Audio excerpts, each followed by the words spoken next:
Anchor Sarath. Director గారు sir, ఇప్పుడు చాయ్ వాళ్ళ అనే టైటిల్ రిజిస్టర్ చేసినప్పుడు అది కాంట్రవర్సీ మొదలైనప్పుడు అసలు వాళ్ళు ఏం చెప్పారు? చాయ్ వాళ్ళ అనే టైటిల్ ముందే రిజిస్టర్ చేసి ఉంది అన్నారా, లేదంటే ఇంకేదైనా వాళ్ళు సజెస్ట్ చేశారా సెన్సార్ బోర్డు?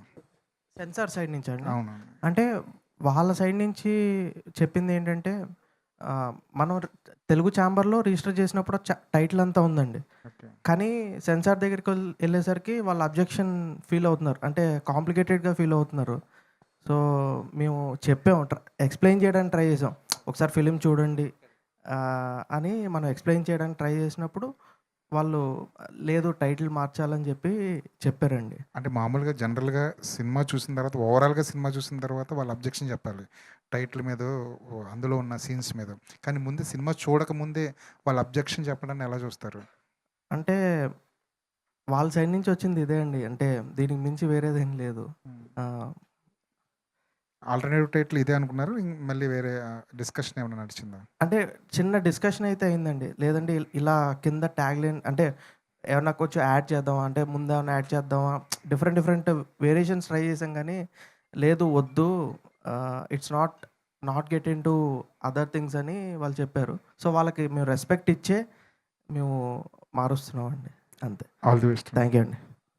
డైరెక్టర్ గారు, డైరెక్టర్ మీరే అయ్యారు, కానీ స్క్రీన్ ప్లే మట్టికి ఇమ్రాన్ సిద్దికి అని వేరే పేరు ఉంది. అవును. ఎలాంటి క్రియేటివ్ డిఫరెన్సెస్ వచ్చినాయి? How did you balance them? ఎలాంటి క్రియేటివ్ డిఫరెన్స్ రాలేదండి. అంటే నేను ఏది చెప్పానో మా ఇద్దరికి మంచి సింక్ ఉంది. సో నాతో చాలా ట్రావెల్ ఉన్న క్యాండిడేట్ ఇమ్రాన్ అనే అతను.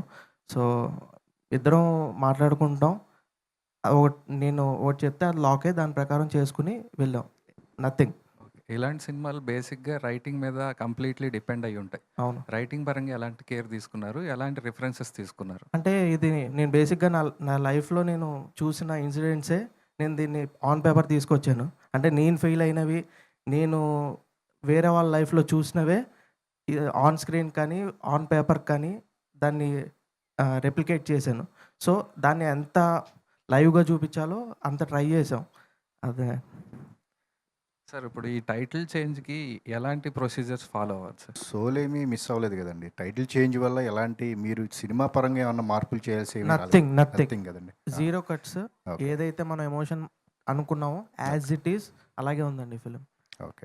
అంటే ఇది ఫిక్షనల్ అనుకోవాలా, సమ్ ఇన్సిడెంట్స్ నుంచి బేస్ చేసుకుని రాసిన కథ? అంటే నా లైఫ్ ఇన్సిడెంట్స్ నుంచి చేసిన పాయింట్. మీ లైఫేనా? అంటే ఇది ఇరానీ చాయ్కి సంబంధించిన అట్లా ఏం కాదా? ఫాదర్ సంబంధించి నా లైఫ్లో కొంచెం జరిగినవి. ఓకే. ఓకే సార్, మీరు యుఎస్ నుంచి వచ్చానంటున్నారు కదండి. అంటే వన్ క్వశ్చన్, అప్పుడు ట్రంప్ ఇండియా ఈ డీల్స్ అనేది చాలా ప్రధానంగా నడుస్తూ ఉంది. హౌ మూవీకి ఎలా ఉందండి అమెరికన్ మార్కెట్ అనేది, ట్యాక్సెస్ అనేది? లేదండి, అవన్నీ ఏంటంటే okay, I can't point you guys, the media more దాన్ని చేస్తారు. ఓకే, సో ఇప్పుడు ట్రంప్ ఇండియా, ఇంకా Trump Europe, Trump Mexico, Trump with world, ఎవరి వేరు ప్రాబ్లం ఉంది. Trump with local citizens ఆల్తో problem. Okay, మీరు నవ్వుతున్నారు. ఓకే, ఏంటండి? నో, నేను ట్రంప్ అంటే ఉన్నది ఫ్యాక్ట్ చెప్తున్నా. That's not a problem. అదేంటంటే ఒక సో అలా ఉంది. సినిమాలకి ప్రాబ్లం ఉందా లేదా చెప్తున్నా. అంటే సినిమాలకి అది ఎవరికి ప్రాబ్లం లేదు. ఓకే, సినిమాలు అన్నీ మంచిగా ఆడుతున్నాయి. అప్పుడెప్పుడు ఏదో దాని మీద కొంత ట్యాక్స్ యాడ్ చేస్తామన్నాడు. I think they didn't implement. So entertainment. ఇంకొకటి ఏంటంటే అమెరికన్ సినిమాలు వరల్డ్లో ఎక్కువ ఆడతాయి. అంటే మన ఇక్కడ ఇండియా సినిమాలు, కొరియన్ సినిమాలు కంటే, యుఎస్లో కంటే అమెరికాలో మేక్ చేసిన మూవీస్ వేరే ప్రపంచంలో ఎక్కువ అది $multi-million big projects, right? So దాంట్లో రెసిప్రోకల్ ట్రేడ్స్ కూడా అవుతాయి కదా. They don't want to do special for industry. ఏదో ట్రంప్ గారు ఏదో అంటారు, okay, next day fine day okay ఏముండదు. ఓకే, సో ప్రస్తుతానికైతే వీ డోంట్ హ్యావ్ ఎనీథింగ్ అండి. సో అన్నీ వర్కింగ్. మన ఆడియన్స్ అదే ఇండియన్స్, ఎస్పెషల్ మన తెలుగు వాళ్ళు క్రౌడ్ పెరిగారు, మూవీస్ చూస్తున్నారు. చిన్న మూవీస్కు ఇక్కడ మన తెలుగు స్టేట్లో ఎంత రెవెన్యూ జనరేట్ చేస్తుందో అక్కడ కూడా ప్రతి మచ్ ఈక్వల్తో రెవెన్యూ జనరేట్ చేస్తుంది. So for us India, especially AP and Telangana and US. ఇంత లేట్ అంటే ఈ ప్రాజెక్ట్‌ని చూజ్ చేసుకోవడం ప్లస్ అదొక అంటే మీ ఇమేజ్ గానీ, మార్కెట్ గానీ పెంచిన సినిమా గదా! తర్వాత ఈ సినిమాని చూజ్ చేసుకోవడానికి రీజన్ ఏంటి? అంటే నేను స్ట్రాంగ్‌గా నమ్ముతాను సార్. 'భూతద్దం భాస్కర్' గూడా ఎంతో కొంత మనకు ఆడియన్స్ వరకు కనెక్ట్ అయిందంటే అది because of the story and because of the backdrop sir. I think ఆ కథనే ముందుకు తీసుకెళ్ళింది. సో, ఐ థింక్ అంటే ఒక సినిమాకి ఎప్పుడైతే మనం even if we see the slightest amount of success, I think ఆ పాత్ మార్చకూడదని నేను అనుకున్నాను. ఈ కథ విన్నప్పుడు నాకు it felt very connecting sir. అంటే ఎమోషన్ అనేది మనకి చాలా జనరల్‌గా మనం ఫేవరెట్ ఫిల్మ్స్ మనకి ఏమున్నాయి లైఫ్‌లో అని గుర్తుపెట్టుకుంటే మనకు జనరల్‌గా ఎమోషనల్‌గా కనెక్ట్ అయిన ఫిల్మ్సే మనకి ఫేవరెట్ ఫిల్మ్స్‌లా ఉండిపోతాయి. సో, ఎప్పుడైతే అంత స్ట్రాంగ్ ఎమోషన్ ఉండి ఈ కథ నాకు చెప్పారో I felt very very good sir. ఇంకొకటి అంటే ఈ సినిమాలో ఫాదర్ అండ్ సన్ ఎమోషన్ అన్నారు కదా! రియల్ లైఫ్‌లో గూడా మీ ఫాదర్ మీకోసం చాలా ఇచ్చేసి అంటే ఒక హీరోగా నిలబెట్టడానికి ఆయన చేయాల్సిన ప్రయత్నాలు ఎన్నో చేశారు. సో, అది చూసినప్పుడు అంటే ఈ క్యారెక్టర్‌ని చూసినప్పుడు మీరు ఎంతవరకు రిలేటెడ్‌గా ఫీల్ అయ్యారు? యాహ్! అందుకేనండి. నేను ఇందాక అన్నట్టు ఐ థింక్ ఆ కనెక్టింగ్ ఫ్యాక్టర్ అని నేను ఏదైతే అన్నానో నేను I'm very attached to my father అండి. సో, అలా దీంట్లో చాలా సిట్యుయేషన్స్ అంటే మేబీ మనకి యాజ్ ఇట్ ఈస్‌గా అలా జరగకపోయినా దాంట్లో ఉన్న అండర్ కరెంట్ ఎమోషన్ ఎక్కడో అక్కడ డెఫినెట్‌గా చాలా కనెక్ట్ అయింది. That was one of the major factors అండి నాకు. డైరెక్టర్ గారు. యాహ్! 'చాయ్‌వాలా' అనే నేమ్ అనేది చాలా మందికి టైటిల్ బాగా రిజిస్టర్ అయిపోయింది. సో, ఇప్పుడు 'Nawab cafe'. So, 'Nawab cafe' అనేది ఇక్కడి నుంచి ఏ టైప్ ఆఫ్ ప్రమోషన్స్ అనేవి చేసి ఎందుకంటే టైటిల్ రిజిస్ట్రేషన్ ఇప్పుడు ఆడియన్స్‌కి ఎలా తీసుకెళ్ళిపోతున్నారు ఈ టైటిల్ అనేది? డెఫినెట్‌గా డిజిటల్లీ ప్రమోట్ చేద్దాం. అండ్ వాటికి మించి మీ మీడియా సపోర్ట్‌తోనే మా సినిమా వెళ్తదండి. సో, ఆ రిక్వెస్ట్ అదే స్టార్టింగ్ నుంచి మీరు సపోర్ట్ చేయండి. డెఫినెట్‌గా వెళ్తది అనేదే రిక్వెస్ట్ చేస్తున్నాం. అండ్ కొన్ని మా హీరోయిన్ గానీ, మా హీరో గానీ, రాజు గారు గానీ, కసిరెడ్డి గారు గానీ మా ఫిలింకి ఇదంతా మా సినిమాకి చాలా సపోర్ట్ చేస్తున్నారు. సో, మేము ప్లాన్ చేస్తున్నామండి. ఓకే అండి. ఆల్ ద బెస్ట్ అండి. థ్యాంక్ యూ అండి. శివ గారు, యాక్చువల్‌గా ఇండియన్స్‌కి పొద్దున్న లేవగానే చాయ్ ఈజ్ అన్ ఎమోషన్. అవునండి. చాలా మందికి దాంతోనే ఆల్మోస్ట్ సక్సెస్ అయిపోయినట్టే అనిపిస్తుంది 'నవాబ్స్ కేఫ్'. Thank you. అయితే ఫస్ట్ స్టోరీ మీ దగ్గరకు వచ్చినప్పుడు how emotionally you are connected to the story and ఎలా అనిపించింది స్టోరీ విన్నప్పుడు? సో, యాక్చువల్‌గా స్టార్ట్ అవ్వడము మీరిందాక అన్నట్టు చాయ్ అనేది మనందరికీ ఒక ఎమోషన్ అండి. ఎప్పుడైతే ఆ బ్యాక్‌డ్రాప్‌లో ఈ కథ స్టార్ట్ అవుతుంది. ఒక కెఫే చుట్టూతా తిరుగుతుంది అనే కాన్సెప్ట్ ఉంటుందో అదే నాకు ఇనీషియల్ హుక్. నేను నరేషన్ వింటున్న ఫస్ట్ 15 మినిట్స్‌లో that was my initial hook అండి. అయితే ఆ తర్వాత నా క్యారెక్టరైజేషన్ దగ్గరికి వచ్చేసరికి there was a very beautiful character arc అండి. అంటే తను క్లైమాక్స్ పాయింట్ దగ్గరికి వచ్చేసరికి బేసిక్‌గా సినిమా స్టార్ట్ అయిన 10 నిమిషాల్లో ఏదైతే కాన్సెప్ట్ అనుకుంటాడో లేకపోతే ఏదైతే నమ్ముతాడో దానికి కంప్లీట్ ఆపోజిట్‌గా మారడానికి ఉన్న క్యారెక్టర్ ఆర్క్ ఉండింది. బట్ ఎక్కడా కూడా త్రూ అవుట్ ద ఫ్లో ప్రతి ఒక్క సీను ప్రతీది చాలా కన్విన్సింగ్‌గా అనిపించిందండి. అంటే దానికి ఒక రీజనింగ్ ఉన్నట్టు అనిపించింది. అండ్ ఈవెన్ ఈ 2 క్యారెక్టర్స్ మాట్లాడుకునే ఒక కాన్ఫ్లిక్ట్ మధ్యలో జరిగిన సీక్వెన్సెస్ గూడా ఎక్కడ గూడా ఓవర్ ద టాప్‌గా మనం ఏదో చాలా హెవీగా ఎమోషన్ చెప్పాలన్నట్టుగా కాకుండా, ఇద్దరు మనుషులు నిజంగా గొడవ పడితే ఇంట్లో మనం మన మదర్, ఫాదర్‌తో చిన్న డిఫరెన్సెస్ వస్తే ఎలా మాట్లాడతామో, అలానే మాట్లాడుతున్న క్యారెక్టర్స్ ఉండాలండి. So, it felt very connecting and very real. And as an actor నాకు it felt like a very good experience. Because ఇందులో సెకండ్ హాఫ్‌లో నా క్యారెక్టర్‌కి డైలాగ్స్ చాలా తక్కువ ఉంటాయండి. So, it is the silences that speak in the film. So, as an actor నాకు I got an opportunity to grow in this film అండి. శివ గారు. తేజు గారు, అయితే సోషల్ మీడియాలో మీ ట్రైలర్ కానివ్వండి, మీరు ఏదైతే స్టఫ్ వదిలారో అది సోషల్ మీడియాలో చూసిన తర్వాత you are the perfect choice for the film అనేది చాలా మట్టుకు వినిపిస్తుంది. సో, మీరు మీ దగ్గరికి ఈ స్క్రిప్ట్ వచ్చినప్పుడు what was your first thought and what is your experience through the movie? Thank you so much, first of all, for giving me that question. So, I guess ఇది నేను షూట్కి వెళ్ళే ముందు 1 year బ్యాక్ అనుకుంటా I got this opportunity. నాకు ప్రమోద్ గారు phone చేసి ఇలాగ కథ చెప్పారు. I came for the narration అన్నీ అయినాయి. ఐ గెస్ ఫోన్ నరేషన్ అయింది అనుకుంటా first. Correct, it was a phone narration because నేను చెన్నైలో ఉంటా. సో, ఫోన్ నరేషన్ జరిగింది. తర్వాత I don't know what happened again ఈ మూవీకి I guess chaiwala to Nawab కెఫేకి నాకు ఈ మూవీ రావటం అన్నిటికీ డెస్టినీ అని ఒకటి ఉంది కదా. సో, ఒక 2 months తర్వాత దేర్ వాజ్ నో కాల్. నేను ప్రమోద్ గారిని అడుగుతున్నారు, ఏమైంది ప్రమోద్ గారు, సినిమా ఏమైంది, నేను ఉన్నానా లేదా నాకు ఒక ఆన్సర్ తెలియలేదు, ఏం తెలియదు. Then I was at one point okay fine, మనకి ఇంకా probably they went for someone else అనుకుని, ఇంకా ఫైన్ మనకి ఇంకే సినిమా లేదు, నవాబ్ కెఫే లేదు అని. లేటర్ ఒక 8 months బ్యాక్ అగైన్ ప్రమోద్ గారు ఫోన్ చేసి, తేజు నేను ఫస్ట్ నుంచి నిన్నే ఊహించుకున్నా, again I'm coming back to you. Yes, there are lot of things happened in between, but this movie I guess it's meant for you. And ఇది నా డెబ్యూగా రావాల్సినట్టు, it was in my destiny. So and it happened. It is a beautiful journey ఇప్పుడు దాకా. అండ్ extremely supportive and cooperative team నాకు. And we work like a family. We didn't work like okay, because చాలా మందికి సార్కి debut, నాకు debut, ప్రమోద్కి debut. Of course he's the experience here. నేను తమిళ్లో చేశాను కానీ తెలుగులో this is my first movie. So Telugu ఇండస్ట్రీలో నాకు డెబ్యూ అనే ప్రాసెస్లో నాకు కొంచెం ఒక నర్వస్నెస్, ఒక యాంగ్జైటీ ఉండింది. But they all kept me very comfortable. And of course Shiva. So it's a very beautiful journey. I guess cinema చూసేటప్పుడు మీకు అర్థమవుతుంది మా డెస్టినీస్ ఎలాగ అన్ని కనెక్ట్ అయినాయి అని. Probably you'll understand. Thank you. Shiva గారు, హాయ్ అండి. సార్ చూస్తే కనుక చాలా ఒక ఫాదర్ అండ్ సన్కి రిలేషన్ స్టోరీ అని చెప్పి తెలుస్తుంది. Yes, అండి. సో రెగ్యులర్గా దీన్ని ఎక్స్పెక్ట్ చేయొచ్చా, లేదు అంటే డిఫరెంట్ పాయింట్ ఏమైనా ఉంటుందా?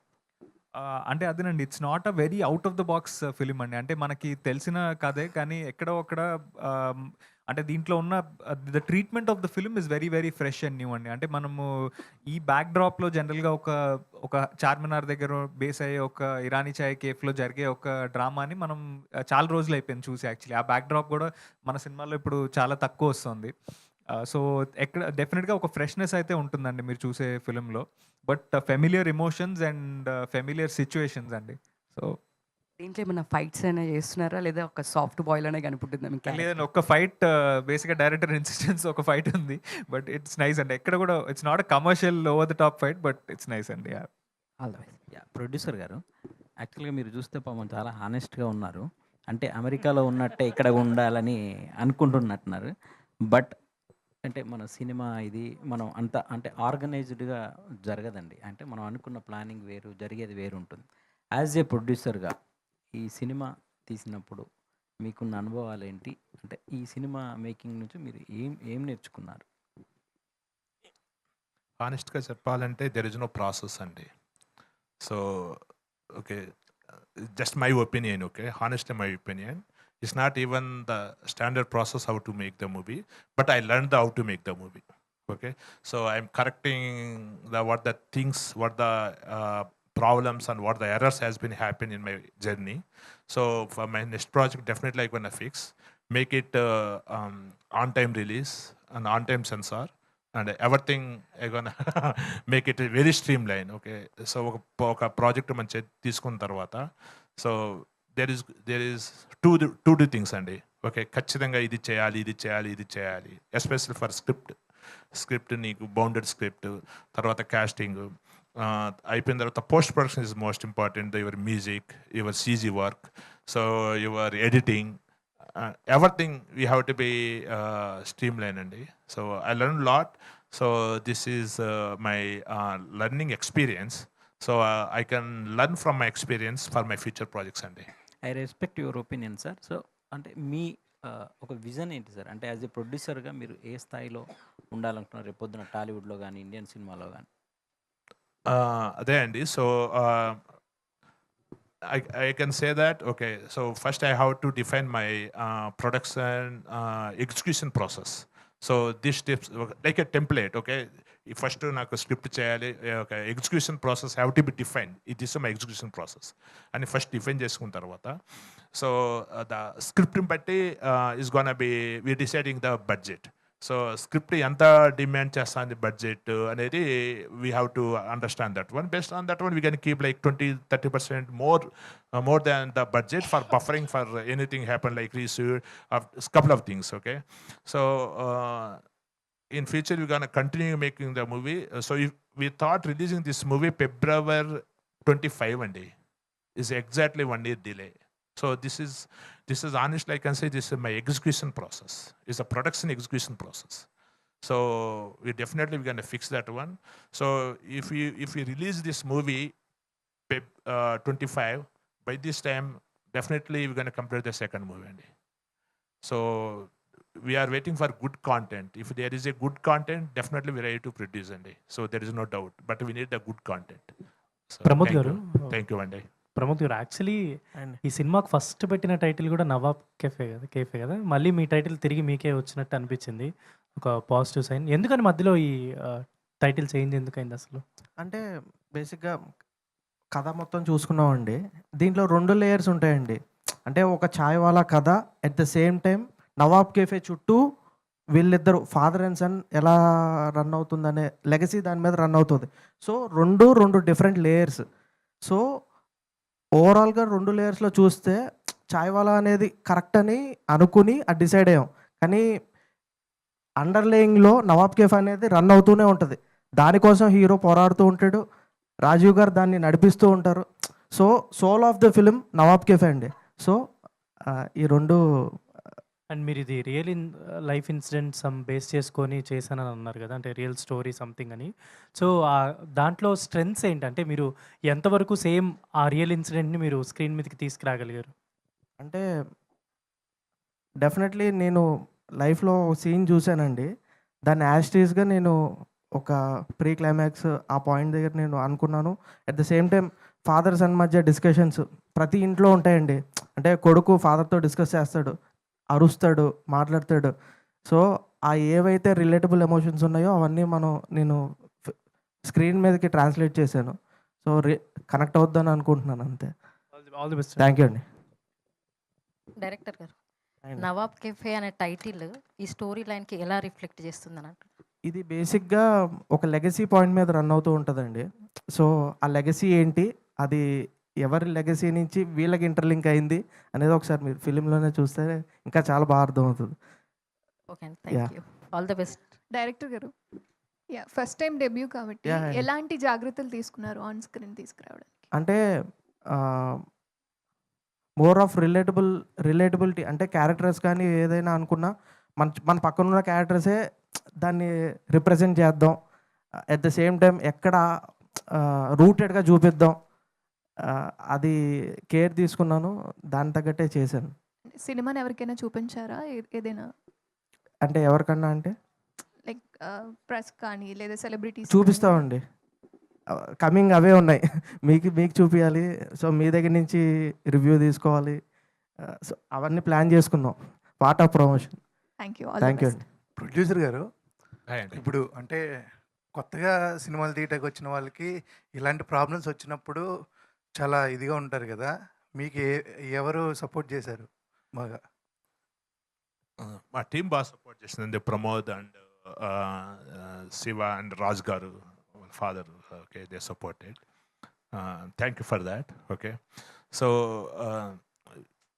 Most of time I can concentrate on myself అండి.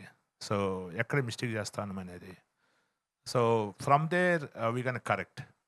ఇది సినిమా అనేది ఇట్స్ నాట్ స్మాల్ థింగ్ అండి. ఓకే, సో ఒకరోజు ఎగ్జామ్ రాస్తే ఇంక వెయిట్ చేయొచ్చే రిజల్ట్ కోసమని కాదండి. సో సినిమా రిలీజ్ అయ్యేంత వరకు నువ్వు ఎగ్జామ్ రాస్తూనే ఉండాలి. సో అది ప్రాసెస్. ఇప్పుడు కూడా మీతో ఎగ్జామ్ రాస్తున్నా నేను. సో అట్లా అది సినిమా ప్రాసెస్ అండి. సో దీంట్లో ఏంటంటే నీకు ఒక ప్యాషన్, ఒక ఇంట్రెస్ట్ ఉండాలండి, లేకపోతే ఇట్ డజంట్ వర్క్. సో ఒకరోజు చేసేసి వెళ్ళిపోయామంటే it doesn't work. Okay, so ఇది నాకు ఒక ఆనెస్ట్ చెప్పాలంటే ఒక 3 years, 2.5, 3 years is a learning experience అండి. Like I did my engineering again. So something like that I learn in that making the production.